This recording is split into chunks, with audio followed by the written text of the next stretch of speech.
instead of saying, okay, well, there's a quarry, the rock will break down over hundreds of millions of years, we say, okay, we're going to take crushed up rock and we're going to move it to a place where it's going to weather naturally very quickly, put it in agricultural environments, places where people are planting crops. And there in the fields, it will weather at speeds that are relevant with the problem of climate change. Are you ready to transform your life? This is a no-nonsense show helping immigrants like you create generational wealth, even while working full-time. Get ready to take notes.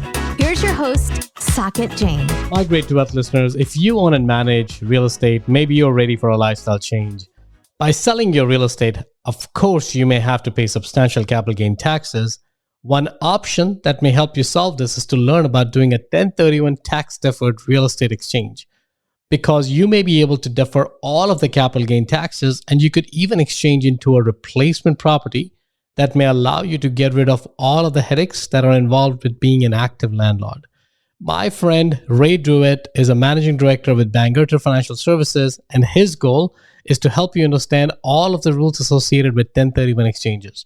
To learn more, you may call him directly at 801-312-9482. Once again, it's 801-312-9482, or you may visit his website at 1031.bangerterfinancial.com/1031guy. Please be sure to see disclosures in the show notes. Welcome back, my Great to Wealth listeners. Today, we're going to be hitting a very, very important topic, a topic that's so crucial that if you don't pay attention to it, one could argue the world will end, which is really around trying to pay attention to what's happening. What are we doing to the climate? And who better could be a person to bring on the show than somebody who's actually doing this day in and day out. His name is Peter Oliver. Peter is head of new markets at a company called Undo. And one of their missions in life is to help reduce carbon dioxide, over a billion tons of carbon dioxide, using innovative technologies, using software, using all that good stuff that we're going to talk about during the show. Peter, without further ado, welcome to the show. Appreciate it. Thanks so much for having me on. Yeah, Peter, before we actually go into all the fun stuff that you do, why don't we talk about your journey a little bit? Help us understand one thing, the wealth and migrate to wealth. What does the term wealth mean to you? On a personal level, I associate wealth with freedom. I think my financial goals have always been about enabling a lifestyle that I want, and particularly a lifestyle that I think can impact the community I live in, whether it be my family or the people who live around me, in a way that's positive, whether that's freedom and travel and material goods, but also your lack of stress and fulfillment and things like that. So obviously, I think there are financial outcomes that I want to hit, but I think mostly of wealth as non-financial. Yeah, love that, man. And how are you doing? Part of my journey into climate is to search for that, right? I think I haven't always worked in climate. I've worked in software and technology and entrepreneurship before this. And I think coming to terms with the climate crisis and being able to apply myself and my effort on a problem and challenge and opportunity that's so important provided me with a lot of hope and a lot of excitement, and has been enormously beneficial to how I see the world and the way that I get to go about my life. It's much I love that. Peter, it's an interesting insight, and I would love to get your perspective on that. People intuitively would not connect. So your background, you said tech, entrepreneur, and now in the climate, right?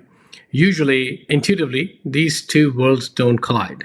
That one could argue that there's no space for technology. And I know we were talking offline about that stuff, so I would love to get that insight out because it's a good one, is that why climate? Why not go start another internet company? Yeah, so I think one thing is that you can look at the size of the opportunity and the problem and think, this is what we absolutely have to do. I think another way to think about it is in the same way that, I don't know when exactly the software is eating the world, maxim came out. There's a moment in which it became very clear that software would define the next, decade, 15 years of what was happening in entrepreneurship and wealth creation and so on. And I think in 2019, I was reckoning both with kind of the hazards of climate change, but also with the scale of that opportunity. So I really think that we're changing from a world in which the kind of primary opportunities for wealth creation are in technology to one that are specifically software, the one that is more focused on hardware and particularly around, I think, climate and climate opportunities, whether that be energy, transportation, battery tech, like things, synbio, et cetera. There are lots of really interesting opportunities. And I think the common narrative within them is they tackle this massive problem of climate change. How do we deal with adaptation? How do we deal with next gen energy development? How do we actually do these things? And so that is what spurred my change, is both seeing the size of the opportunity and the importance of the problem. And I think what I was mentioning before is there's a way in which what happened in software, in that there were initially companies that built software, and then there are companies that focused on building software for other people, and now every company meaningfully builds software. I think that's the way it will work in climate as well. So what we'll see is companies like ours, which initially focus on climate, will grow. But as we do, more companies will enter the space. It's positive. And eventually, every company will have a climate aspect or a climate viewpoint, or a way in which climate either helps or hurts their bottom line.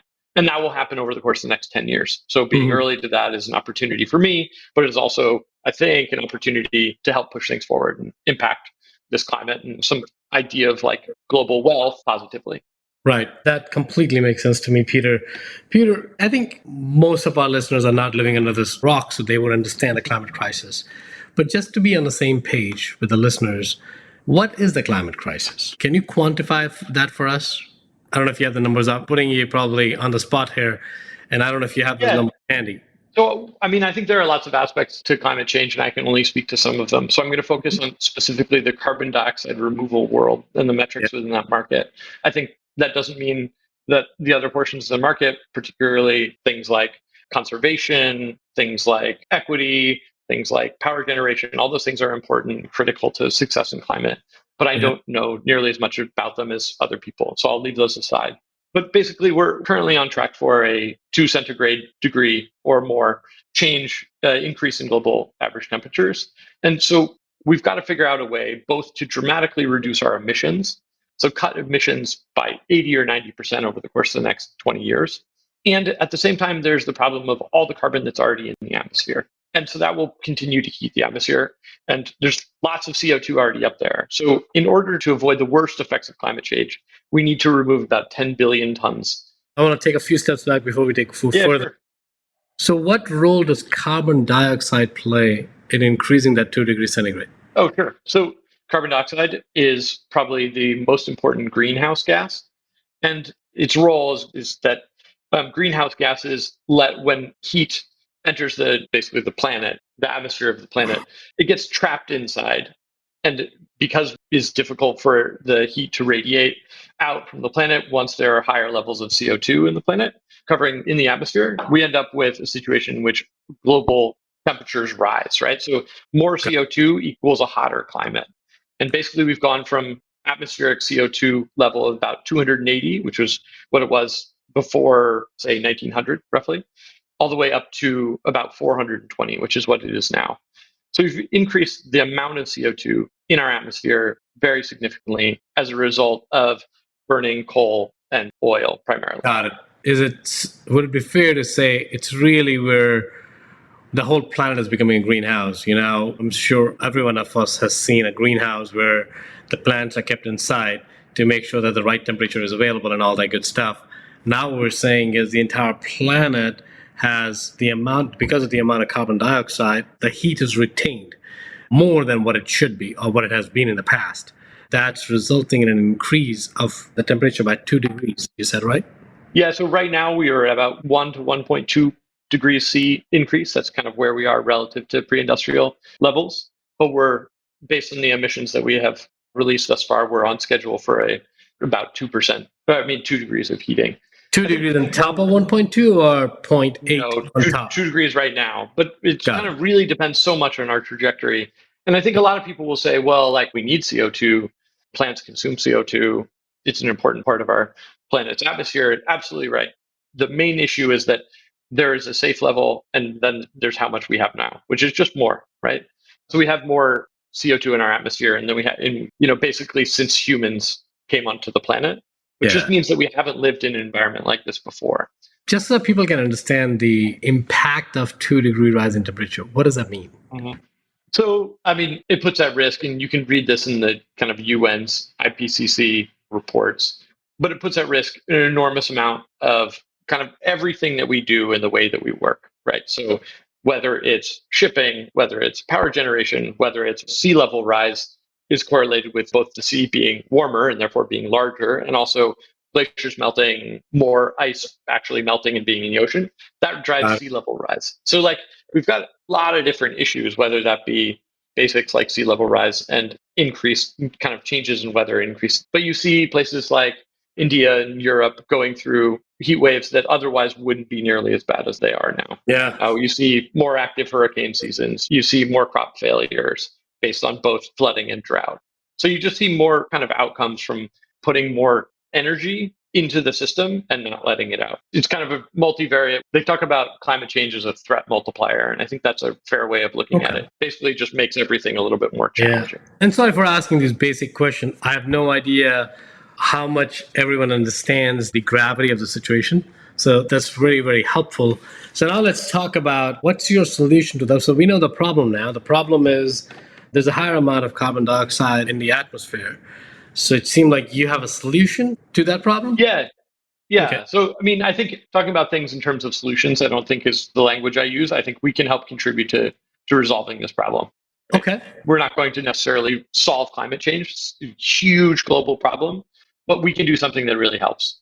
So if you think about the goal being get carbon dioxide out of the atmosphere and store it someplace permanently, I can just talk through enhanced rock weathering if that's useful. The method with which our company, Undo, uses to do our work is based on the natural rock weathering process, which is all over the world. As rain falls from the sky, it combines with CO2 in the air and reacts with rocks in the ground, right? So dissolved carbon dioxide in water is carbonic acid. When this acid touches basic rock, so most volcanic rock is basic rock. So one of the most common kinds of rock globally is basalt. So when carbonic acid falls on basic rock, you have an acid-base reaction, which captures carbon and locks it into a soluble solution, which then goes down to the ocean. It's captured permanently. So enhanced rock weathering speeds up the natural weathering process. Can you repeat the name of the process again? Enhanced? It's enhanced rock weathering is the name of what we do. Okay. But the natural rock weathering process is ongoing and has gone on essentially since there was carbon dioxide in the atmosphere. I'm going to repeat what I'm hearing because this is what you do. So you're very adept at it. So I want to make sure that I can simplify. What we're saying is the natural rock weathering processes, when the rainwater falls, it captures the carbon dioxide. It's absorbed in the rainwater, and that turns into carbonic acid. Is that what you said? So carbonic acid is actually dissolved carbon dioxide in water. Got it. Right? Thank you. And so what happens is you're taking this reaction of carbonic acid, which is obviously an acid, and calcium and magnesium, which are in silicate rocks, so volcanic rocks. And the acid and the base form carbonates, and those dissolve in water and are then kind of enter the water cycle and eventually become things like lobster shells and mussel shells, used by the parts of different animals in the ocean to make basically things that don't break down over time. Eventually they'll settle into. Thank you for describing that, because that cycle was very important for me, at least, to understand and follow through. Yes, that's the natural rock weathering process, right? So we're doing something that is unnatural and that we actually have a role of things that we do. But what we're leveraging is one of the oldest natural processes on Earth, break down the dissolution of rock. And so in order to accelerate this process and make it relevant on human timescales, we spread finely crushed rock on fields, and the surface area of the rock, because it's so much larger, increases the contact with the rainwater, and more reactions, faster reactions take place, and therefore more carbon is taken out of the air on basically on a faster timeline. So we just accelerate this natural process. And where are you getting these rocks? Are natural, or these are made in labs? It's natural rock. The rock we use is a kind of silicate rock. We primarily use basalt, but you can use lots of different kinds of silicate rock.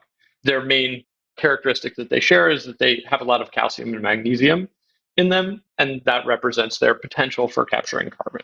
There are other ways in which you can do this, but this is kind of an easy way of doing this work. So we use basalt, which is bedrock in a lot of places in the world. Our operations in the UK are tapping into readily available sources of basalt, which are used for things like aggregate production, so gravel production for, say, roadways, buildings, concrete, things like that. And we use portions, either byproducts of the process or crushed rock that they're crushing for us, which is just the fines, basically. I think from a process perspective, I understand that you're basically, you're sort of transporting the rock from wherever they were to a place where there were no rocks, or not, the quantity wasn't enough, and you're increasing the surface area by spreading it in a powdered form. Is that correct way of interpreting it? Yeah. So if you think about what we're doing, as there are the volcanic soils of the world that people say, oh my gosh, this volcanic soil is very productive, right? Yeah. What makes it really productive is it's highly mineral dense soil that is usually based on silicate rocks, right? Volcanic rock.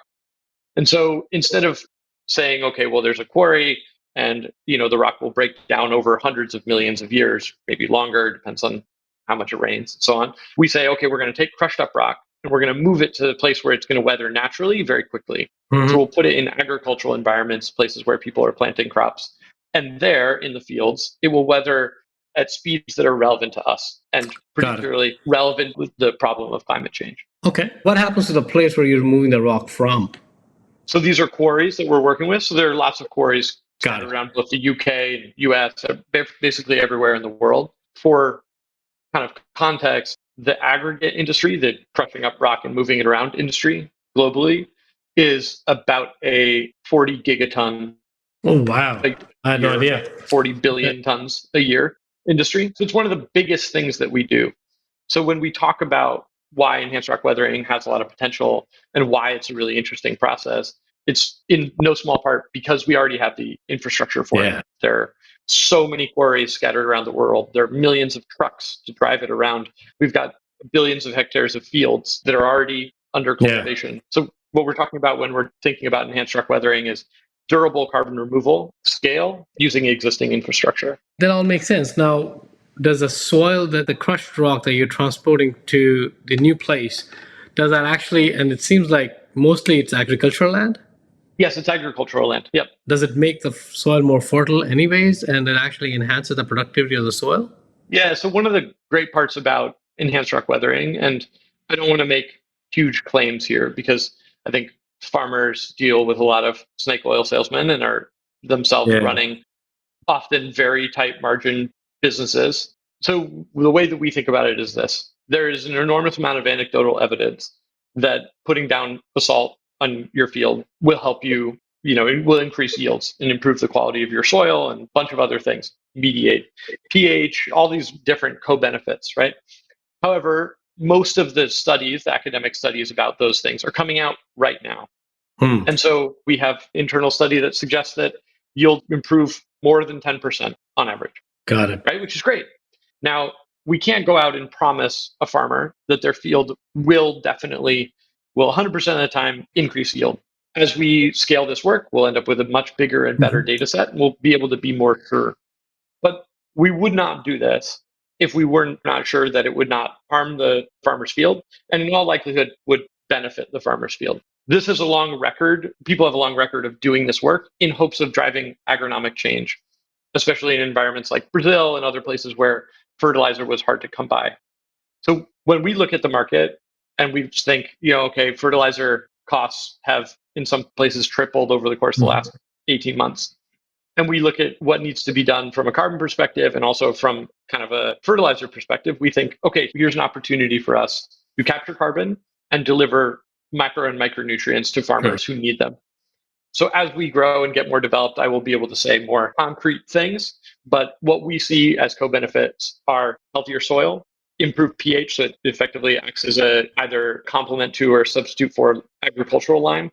And then, it adds micro and macronutrients to soil. So things like potassium, phosphorus, manganese, like a lot of things in soil that farmers at large scale apply, you can get from these rocks. What's a business model here? So let's say I'm a farmer. Why would I buy your product? Would I buy a product? Or would it be as a farmer, you don't buy our product. Yeah. So farmers are effectively partners to us. And the farmers that we work with tend to be regenerative farmers or people that are interested in improving the quality of their soil. Sure. And consequently their yields. We haven't had a hard time finding farmers to do this. This has been something that people have always, maybe not always wanted to do, but a lot of people have been interested in this work, but haven't been able to afford to do it. Sure. Farmers currently don't pay for the applications of basalt that we put down. Our business model is to sell the carbon that we remove to companies that are interested in pushing forward the carbon dioxide removal market. So leaders like Stripe, Amazon, Shopify, Microsoft, very large companies that are interested in either removing hard to abate emissions that based on the work that they do, or alternatively, drawing down their historical emissions so that they can say, okay, we've actually taken care of our environmental footprint over time. Got it. You're essentially selling them carbon credits, right? That's exactly right. Basically, But you're they're taking care of the removable. removal, and maybe I'm not using the right term, but you're taking care of the carbon removal and they are contributing towards that. And then you're telling them that because of their contributions, they've removed X amount of carbon dioxide from the environment. That's exactly right. So we don't talk about them necessarily as carbon credits. We talk about them as carbon removals, but functionally, it's a very similar concept, right? So instead of saying carbon credit can be more abstract, carbon removal says we removed X tons of carbon dioxide from the environment on your behalf. Got it. And how do you measure that? So the science is pretty clear. Enhanced rock weathering has a potential to do quite a lot of carbon removal from the atmosphere every year, something like 4 billion tons. And what we do is we basically are doing a measure and model approach. So we combine specific ways of measuring basically the amount of rock, or the things that are in the rock that we put down in the fields, and the field before we put the rock down.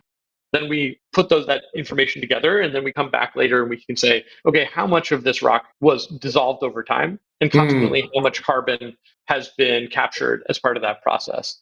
So we look at the rate which our crushed basalt breaks down and reacts with dissolved CO2 and soil pore water.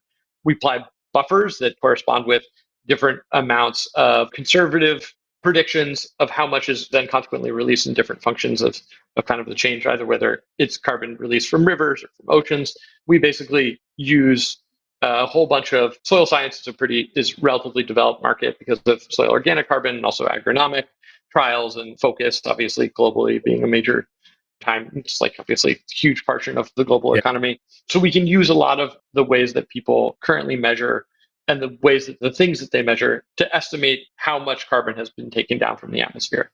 That goes through a process by which verifiers look at that data and ensure that we're being forthright. And then we generate carbon credits based on that data. Got it. And Peter, other people doing what you're doing, enhanced rock weathering, or you guys are? Yep. Yeah. We're one of the leaders in the space, but there are companies both in the US, in Europe, South America, India. There are players that are working on this. And I expect the industry to be both very large and relatively competitive in the near term. So we're not out on the fringe of science. Got it. We're operating in a large and growing field. Is one company differentiated in the model than the other? Is it different technology? What differentiates Undo versus something else in, let's say, India or South America or US? Their approach is different? Are the models different? Or is just now at this point, you're at the goal there, we're serving the market we're serving, but there's a lot of need. So just deploy the same technology in multiple places because one company or one individual can't cover everything. Yeah, I would say we're in almost a pre-competitive environment. The field is so small relative to the opportunity and the need, right? This is the kind of scale we're operating at right now. We've put down just over 100,000 tons of crushed rock to date, which translates to about 25,000 tons of carbon removal certificates. So those are, all that work on the front end, putting down the rock will generate about that much, 20 to 25,000 carbon dioxide removal credits. That's kind of gives you a scale of where we are in the market. And I think our competitors either that size or smaller, right? And so when we're talking about a billion tons of removal, it's kind of a target in the kind of immediate term, and then 10 billion tons annually is a target by 2050.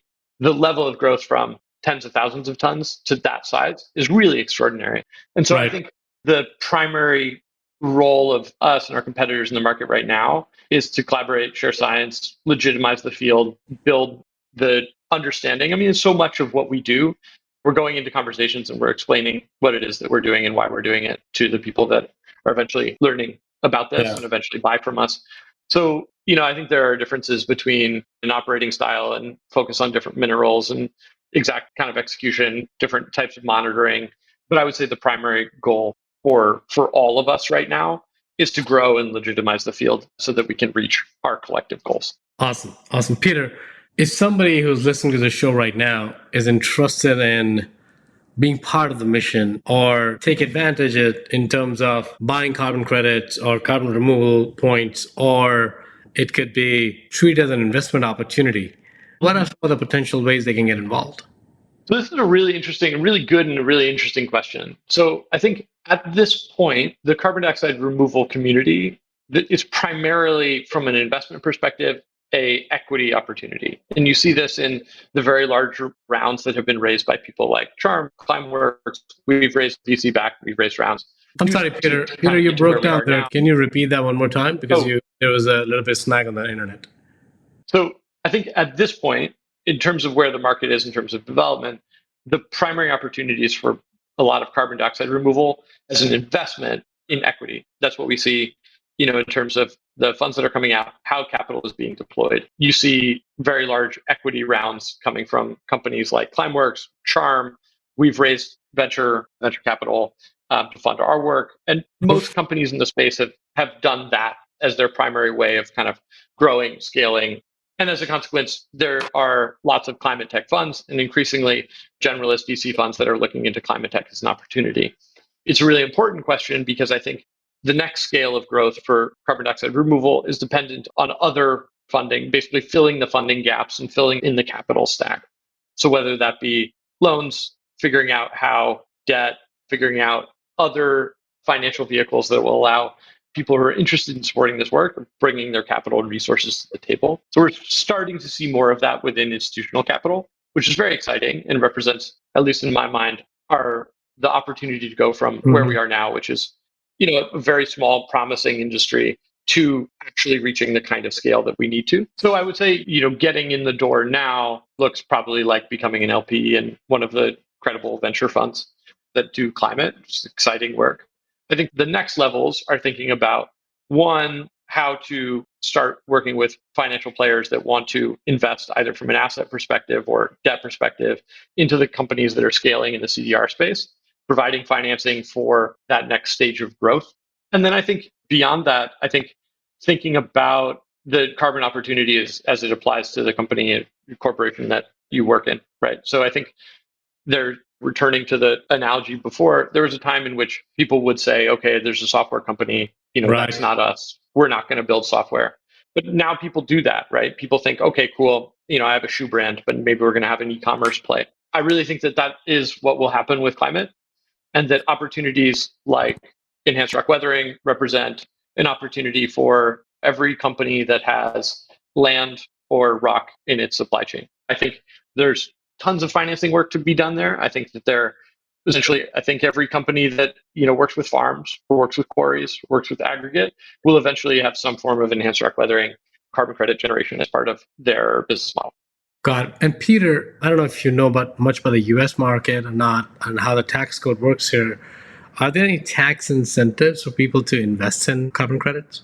So tax incentives to invest in carbon credits, I would say at this point, no, there are not tax incentives to invest. What we're seeing with the IRA is a lot of investment in the direct air capture space, which is a specific kind of carbon dioxide removal. And that takes, if the government is even doing direct pay for purchases of carbon dioxide removal from specific kinds of carbon dioxide removal companies. So that is spurring the growth of, there's a bunch of companies that are working on what's called direct air capture. It's a specific kind of carbon dioxide removal technology in which you use some sort of engineering to take CO2 out of the atmosphere and capture it and turn it into concentrated carbon dioxide. And you'll see this, in the news, Occidental and Carbon Engineering put together very enormous project. I believe it's in Louisiana. And then a company called Heirloom, which is a direct air capture company, has also received these major grants from the US government to really spin up that industry.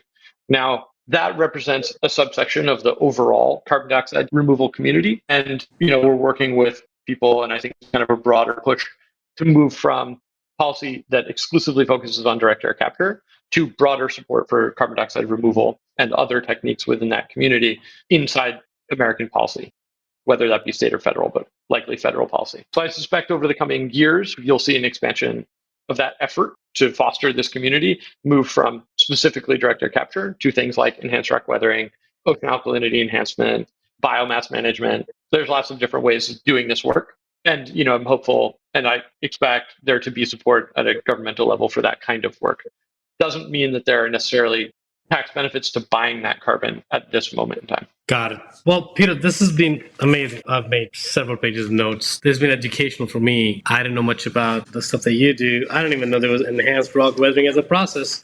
So I learned a lot more than I knew 30, 40 minutes ago. So thank you again for spending time. If people want to learn more about what you do, what Undo does, and other ways they can help resolve, I'll use your word, contribute towards resolution of the impact on the climate, where can they learn? What are the resources? Yeah, so our website is a great place to start for enhanced rock weathering. It's un-do.com.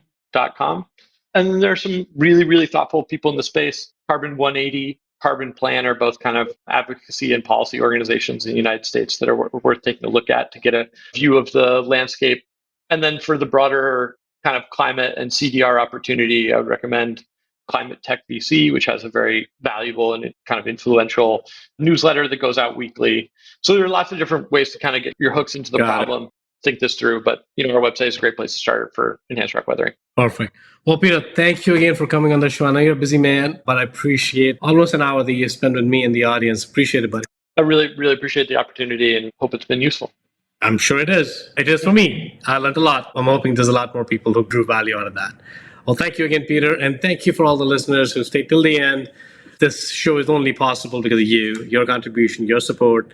And I would love to make sure that you stay engaged with us. And if there's any of these topics that you would like us to talk about more, you tell us and we'll bring the right guests to make sure that the topics that you really crave for, that you really want to listen, that we're bringing those topics to you with the right speakers, with the right perspectives.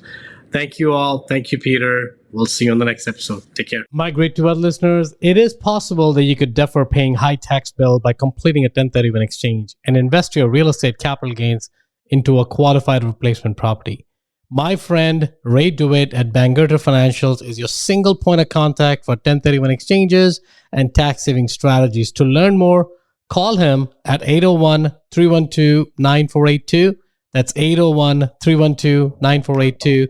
Or visit his website at 1031.bangerterfinancial.com/1031guy. If you got value from this episode, you might consider sharing this content with a friend. But most importantly, be sure to take action on what you've learned. One way you can take the next step is to connect directly with Socket on an investor call. That link is waiting for you in the show notes below. The content of this podcast is for informational purposes only. Please consult your own advisors when making any investment decisions. Keep listening. We'll see you on the next episode.